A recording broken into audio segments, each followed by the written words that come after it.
Ni kalian orangnya gam dung. Makanya jamunkan kalau ku pegah.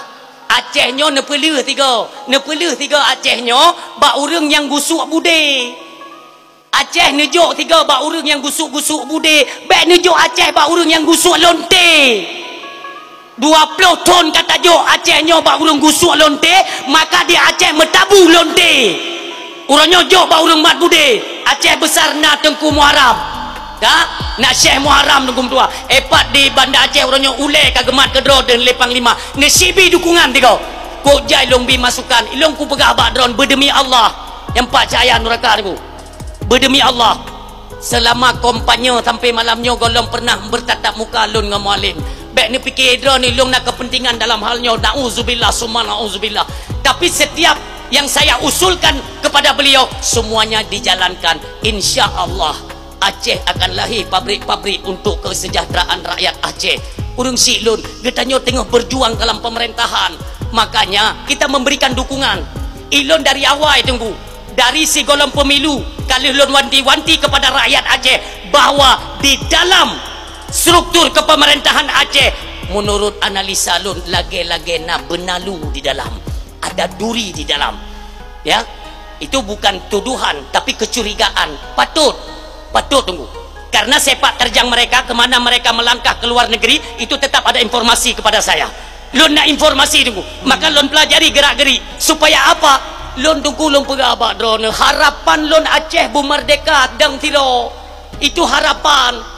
Acehnya bumerdeka bele mesilit dengan Indonesia itu harapan.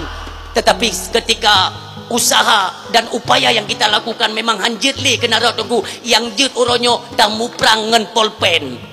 Ngan polpen kita rakyat Aceh senantiasa berikan dukungan dan kalinya kesolih walau Aceh kan status merdeka tapi harapan kita lewat pemerintah Aceh adalah Aceh atau pemerintahan bele caplu oleh pemerintah pusat nyan permintaan tinggal tak pegat gero tu syariat Islam tak bangkit gero mi lo laki maaf badran nyokon lo pegah masalah politik tanggal si kurung belah barosa netanyang tiat Pak Mualim netanyang Mbak ajudan mualim Mbak pasukan-pasukan gubernur ya urangnya ga lantik bupati di Aceh Barat Nagan Raya nalun tinan beliau tidak tahu bahwa saya ada di situ hai cuba tu anak undangan tu ilolo pidato kebetulan di hari tanggal 19 nya nunggu lon na di Nagan Raya maka lon dengar pembicaraan mualim ya Allah ya Tuhan imatanya itubi tengku mutua lama telon ya Allah seolah kerana pelahir pemimpin ke kamu ya Allah